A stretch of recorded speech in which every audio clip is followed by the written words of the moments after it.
Have you been wondering how to move beyond the fear in your life?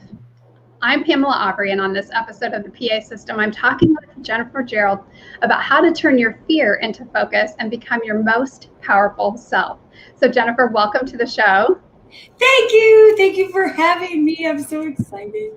So happy to have you here. And I want to dig into this topic a little bit deeper. I've been really excited to have you on and talk about this because I know that there's a lot of people that have really struggled with fear over the last year or so. And, you know, coming into this new year, I think we were all sort of ready to make some changes, make some shifts, and do things a little bit differently.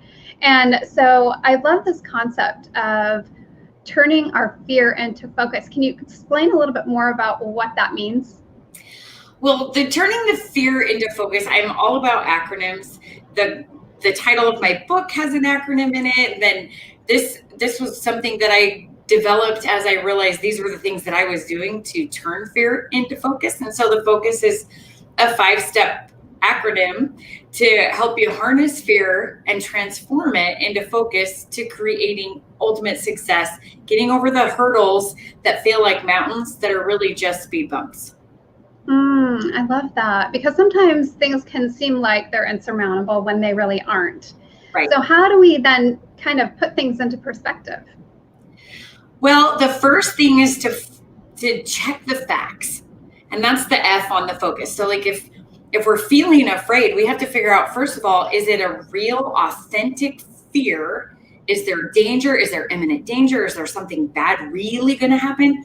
Or is it just an emotion that's stirring up those feelings? So we have to check the facts. So for example, if you find out you're losing your job, and that's a big one right now, so that's why I picked that example. You find out you're losing your job, and all of a sudden, all this fear just rips through you. Yeah. And you're like, oh my gosh. And the whole world is ending, but really it's not. And so the fact is, okay, this job is ending. Fact. I am still employable. Fact. There are other jobs out there. Fact. I have a current resume. Fact. So those are the facts that turn that imminent fear, that instant, oh my gosh, right, into more of a focus point. So once you check those facts, it helps to ease off on the emotion. Because fear is false evidence appearing real. Right. That's the most common. I interviewed 100 people, and that was the most common answer. So, Sure. So when we can back off on the emotion, which is just energy in motion, we can look at things very, very differently when we take the emotion away and look at it more logically by checking the facts. I think that's really powerful. I think sometimes it's easier said than done, right? I mean, when we're in that moment, it's like, you know, you kind of go into that panic mode of like, oh my God, what do I do now, right? And all the logic goes out the window. And so I think that's so important, just to kind of remind ourselves, okay, come back to the facts and evaluate it just as if, you know, almost like you're a third party in a way. You step outside of it. So it's more of like a balancing act, really, is what it is. So we have, I feel like I should draw a picture, but I don't know if it'll show up on the screen. So we have 2 big circles, and then there's a space in the middle. Can you see that? I'm very good at doing it backwards. Okay, there we go. Yep. I promise. I just had a vitamin drink, nothing else. So you have your logical mind. I'm writing it quickly. And then you have your emotional mind. And the emotional mind is the one that triggers the fear. Okay. And the logical mind, there we go. I'm trying to find the camera. There we go. The logical mind is the one that is able to check the facts. And once you do that, you get to go into the marquee. And I call it living in the marquee, which is wise mind. And wise mind is the balance between the logical and the emotional mind. And so the goal with the focus is to go from either extremely logical or extremely emotional to a balanced marquee of wise or wisdom. Perfect. So then where do we go from there? Okay, so we're kind of getting our facts straight. Yeah, so we got our facts straight, and then we have to observe what's happening inside us, outside of us. What are our facial expressions? Like, have you ever felt yourself just completely clenched up, like your jaw hurts? Your jaw Just hurts. holding all that tension in. Or your hands are just locked tight because you're just like, oh, and you feel it all. So O for the focus is to observe. What am I thinking? Is it audible or is it just a subconscious thought? Just kind of get yourself into this state, which is easier to do once you've checked the facts. Then you observe your body language. What's the position of your body? What are the words that are coming out of your mouth or coming out of your mind? And so it's just this whole state of observation, and it's a piece of mindfulness to be able to observe. You observe your physical and you observe your emotional. Interesting. Okay. Yeah. So then where do we go from there? Yeah. So again, you're kind of that third party, like you said, standing behind yourself, observing the whole situation, kind of in on yourself. So going from there, you're going to go into the change the mindset. And that's where the C comes in. And that's the do some meditation. There's breathing you can do. You taught me some beautiful changing that state. Like, whoop, whoop, you know. Yes. So there's all different things. There's guided meditation on apps.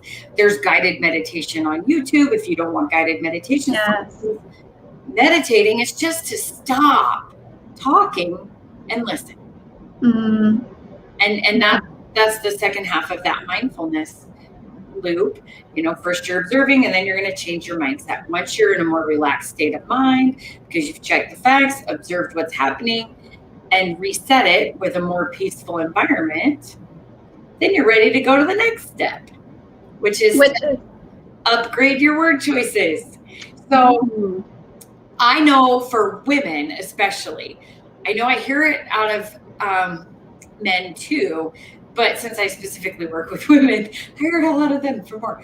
But we have a tendency to be so brutally narcissistic to ourselves. It's like we have this warrior sheath on our hip, which you would never dream of saying to anyone else. Right. You know, and when you pull out that and think about it, it's like, oh my God, like what is this? I pull out that imaginary knife, warrior belt, with the most beautiful sheath of gems and gold and sparkly awesomeness. Yes. And then we just start going for it.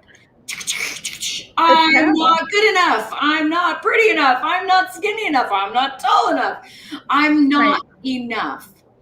And, or I can't do this, or I'm stupid, or and I know I'm so guilty of catching myself, but I catch myself. And that's the thing, to upgrade the word choice. So if you can do it audibly, great. If you need a piece of paper, write down all those things that you're saying to yourself that are negative and not productive and unserving. Yeah. Then flip it around. I am enough.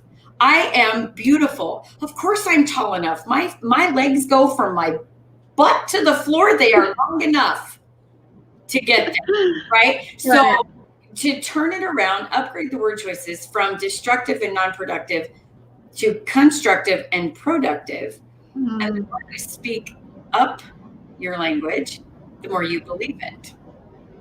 I think that's so great. And I mean, I think sometimes that's harder to do because we don't necessarily have an awareness of the things that we say to ourselves. So I love that idea of writing it down because it starts to bring those things to our awareness. And I often find, like, when I have those kinds of thoughts, they create a feeling in my body. And as soon as I start to get that feeling, it's like, wait a minute, what's going on here? Like, what's this feeling about? And the more you do it, the better you get at it, right? Exactly. And it does take practice. I still have to practice.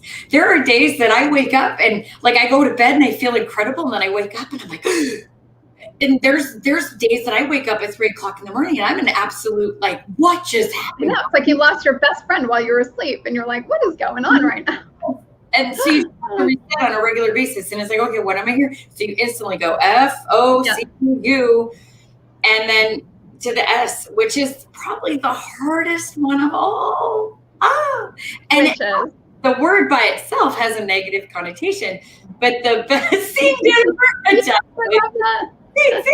okay, if there's time. Joshua, I know. I was going to try to get her to do that too. And Christopher says, love the rocker music background. He's got one of those too. I know. So, yeah, I love it. Yeah, his is pretty amazing. Yeah. So, so the hardest one of all is the S, and that is to surrender. Surrender, not in defeat, but to surrender. So when we are facing a lot of fear, we are actually creating more of a chaos because we're trying to control something we can't. Yeah.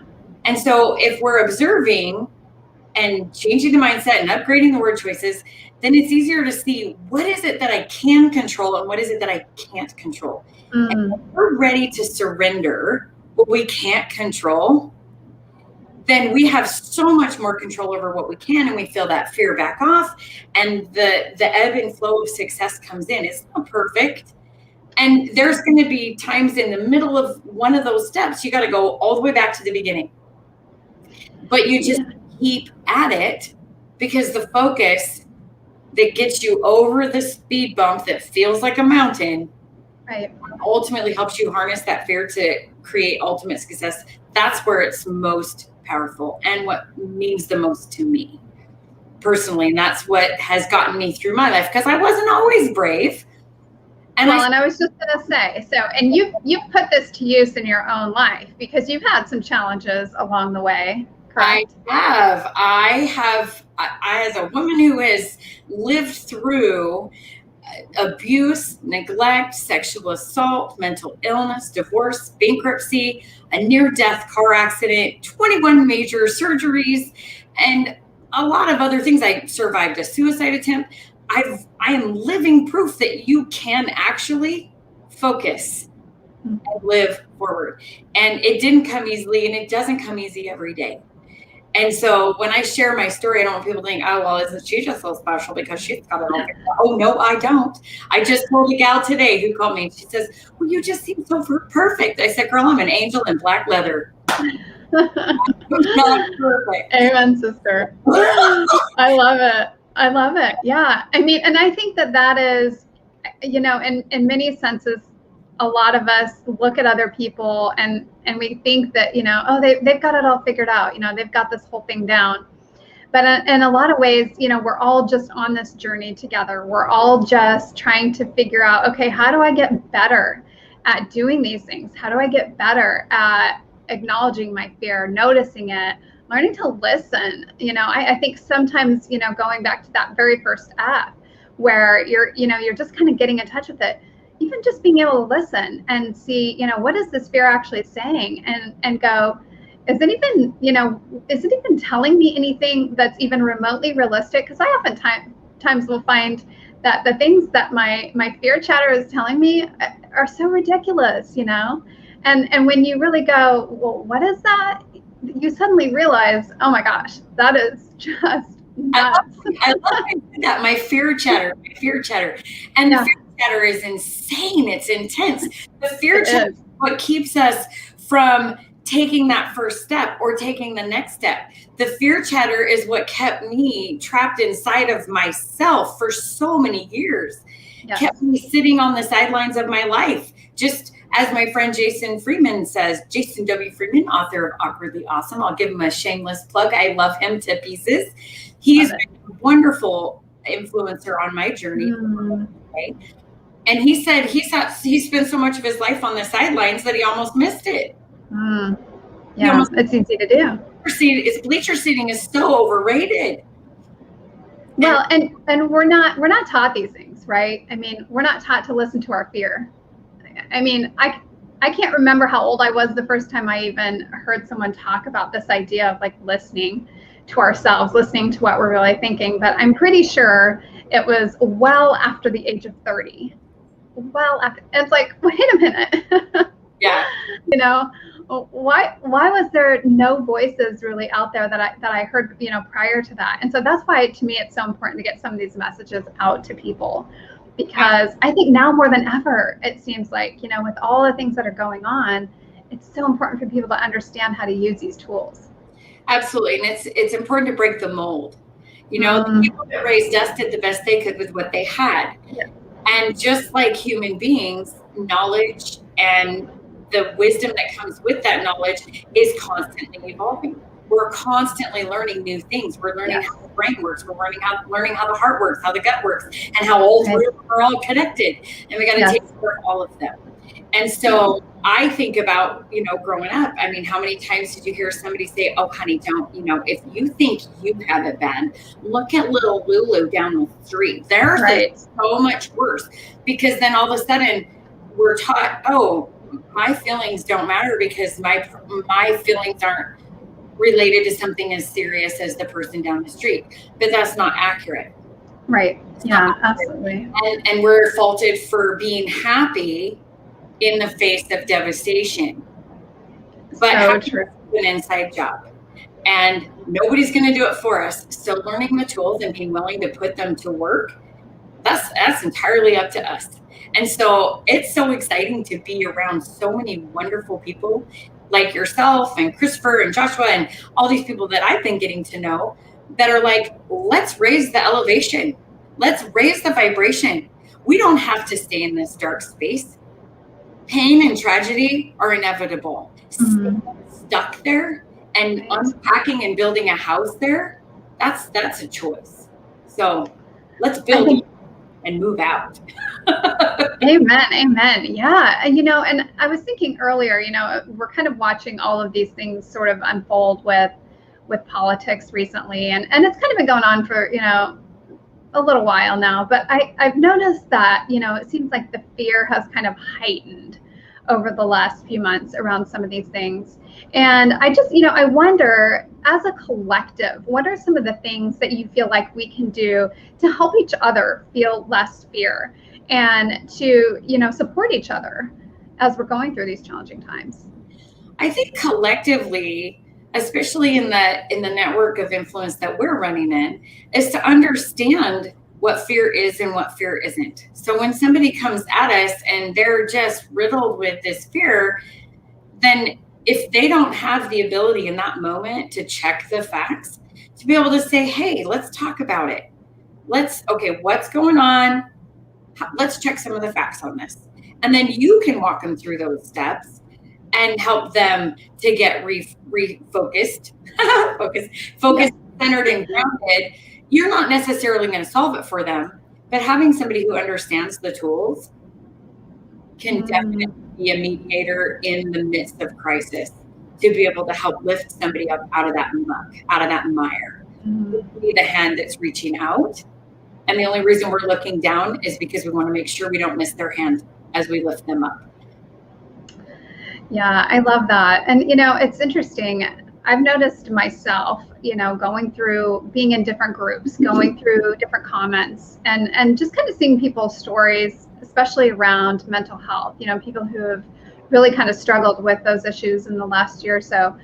How often, like, just kind of leaving a comment, you know, being sort of that listening ear encourages people to reach out. And so I'm curious, in the work that you've been doing, what are some of the things that you've been able to do to help support people, you know, alongside your coaching? I think for me, I try to be a good listener. And I know if Forbes was listening, she made me do 5 push-ups right now because I said try. But really, I listen. And I used to be somebody who wanted to fix all their problems, and I would give them all kinds of advice. And now I just ask questions and then listen. Allow them to have their space to process that. Because what I think might be the answer may not be the answer that they really need. And those answers really come from within.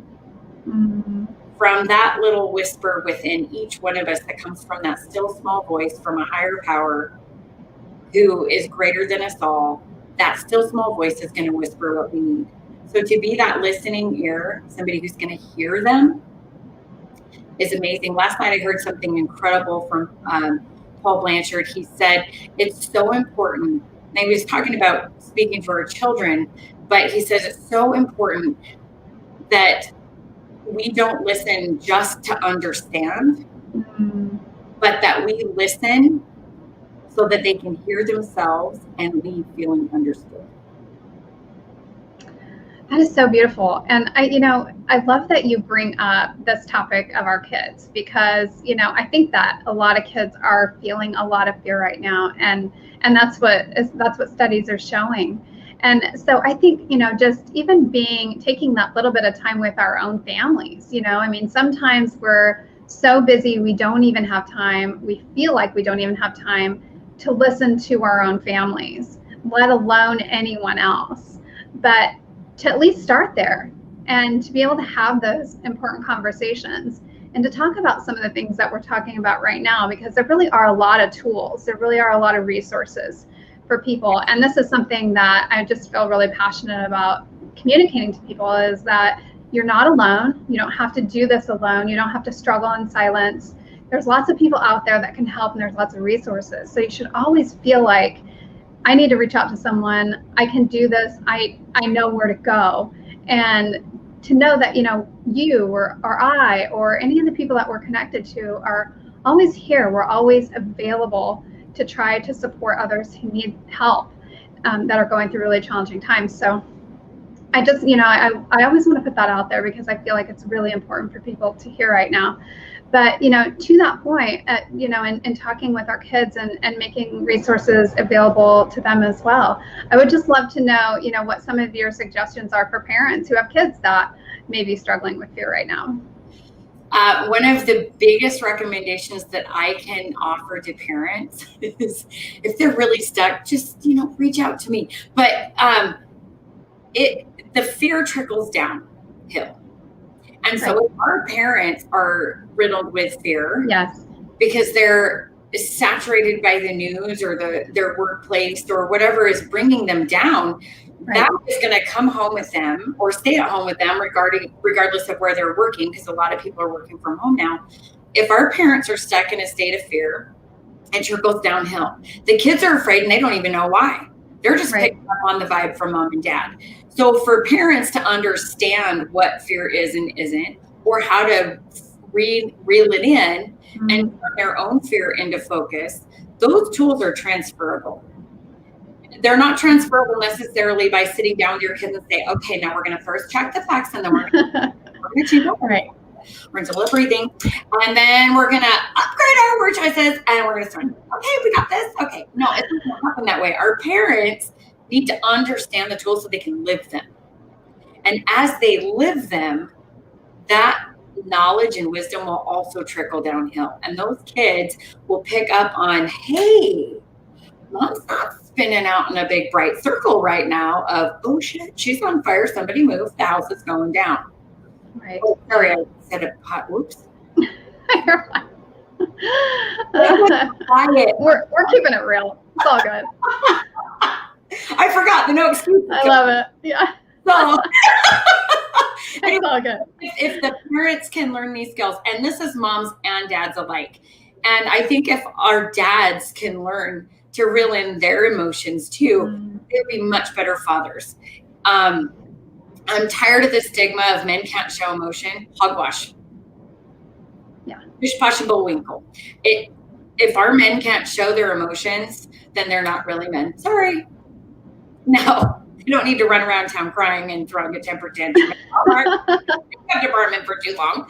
But we've got to be able to share emotion within a family unit. We have to be able to have the husband come home and say, man, today was hard. Things are changing at work. I'm a little bit afraid about what's going to happen or what's going on. And the wife or the female partner or the other partner, however the unit is put together in a family, we got to be able to share those things. And if both partners in the home, or if it's a single parent, understand the power of focus, they will be able to example that for their families and raise and elevate the whole unit as one. Yeah. Well, and I think that's a great point. I mean, to be able to support our partners, and I mean, here we are in February, it's almost Valentine's Day, I mean, it doesn't hurt to throw a little extra something out there and say, what are some of the ways that we can really help? Maybe we have a spouse that's really struggling with fear right now. How can we help them? And I think these are some great tips. And if if nothing else, but just to be a reminder to people that if you're a listening ear, that goes a long way. Yes, and listening to understand, not listening to respond. Yes. Important distinction. Really important, because if you're only listening so you can formulate your own answer, then did you really hear them? Yeah. And they need to know that it is a safe place to be able to say, man, I'm really worried. I'm really scared right now. I don't know what's going to happen with my job. I don't know what's going to happen with the family. And for the person that they're putting that on or sharing that with, that person hopefully will be able to say, it is scary right now, but we are together. We're going to get through this together. And I think that staying connected and being willing to ask for help will help fear faster than anything else. I think it's when we sit by ourselves thinking we're the only one feeling that way, and we're scared to death to open our mouth and say, I need help. I don't know how to regulate this. I don't know how to level this out. To be able to reach out and find that person that you can say, I'm having a hard time right now. I don't know how to ask for help. I'm just letting you know I'm struggling. There's been days I've reached out to a friend and say, I'm not okay today. I just needed to let someone know. Right. Yeah. And you just reach out and say, I need help. And my challenge to everyone that's listening is to be that person that says, what do you need? How can I help? Absolutely. Well, and you touched on earlier, the single parents, and I know that there's a lot of single parents who, really at times just feel like they don't have anyone to go to. And to those people, I would say, don't believe that story. Check the facts. Is there really no one that could help you? Is there really no one you could reach out to? If it doesn't feel like there's friends, if it doesn't feel like there's family, there are lots of resources. Check into churches, check into the resources that churches have, because a lot of times they're connected to other organizations, and there's people out there who can and will support you. And if you don't have money, if it's a money issue, a lot of times they'll take you for free at very low costs. So, just to know that, no one is really out there alone, I think is super important. It is in every city, in every state, all the way across the United States of America and worldwide, has some kind of a help hotline. Right. And there are counselors that sit on the phone or near a phone or by a phone for 24 hours a day. So if you don't feel like you have a friend that can be the I need help or I'm not okay, find out who your community resource is and reach out to that helpline. They're non-judgmental. They are trained with all kinds of tools, and they are ready and willing to listen and help diffuse what it is that you're feeling. If you don't have somebody in your own personal circle of influence that you can call, there's a community circle of influence that can help diffuse the fear until you're able to sit down and focus. Yeah, so tell people how they can get in touch with you as well. Yeah. So if you like these 5 focus steps, I do have a free PDF for everybody who tuned in to listen today. It's kind of fun. It's a digital workbook. So it shows you how to get through the tools, and then you get a practice page. So you print it. It's fun too. Play with it online. And you go to jenniferjerald.com, like what's on the screen, and then you just do a / and then it's contact -us. Fill out that little form, hit submit, and it'll be delivered immediately to your inbox. And it's yours absolutely free. Perfect. And how do we find you on social media? You can find me on social media, and this is one of those things where I have to go, help. So I'm on Facebook. My husband calls it book face. I'm sorry. I'm on Facebook and Instagram and LinkedIn. I have my Jennifer Jerald Strategies business page on Facebook, so you can check me out there. Or IG me. I think that's what they say. I don't know.